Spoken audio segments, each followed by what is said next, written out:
What we can't accept is reform that just invests more money in the status quo. Reform that throws good money after bad habits.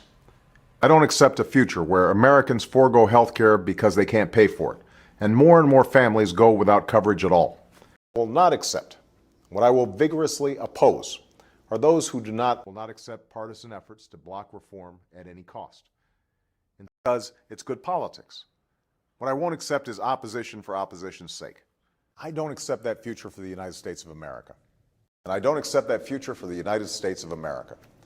I won't accept efforts to create loopholes for the most egregious abusers of consumers, from payday lenders to auto finance companies to credit card companies. That's why we launched a plan. I don't accept that idea. But I refuse to accept any approach that isn't balanced.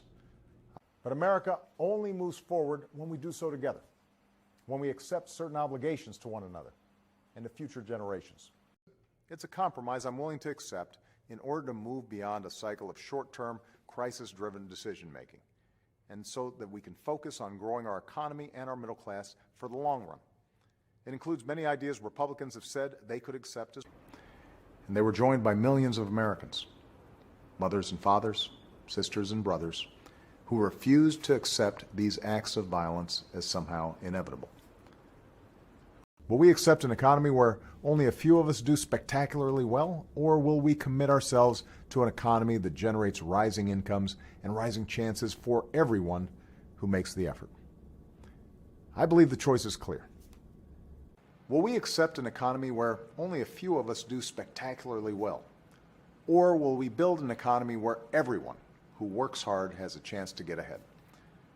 That was the focus of my State of the Union address, middle-class economics. We have to choose. Will we accept an economy where only a few of us do spectacularly well, or will we build an economy where everyone who works hard can get ahead? Because while we've come a long way, we've got more work to do to make sure that our recovery reaches more Americans, not just those at the top. And we shouldn't accept anything less than the best. And I refuse to accept that for our workers, because we refuse to accept a bad deal.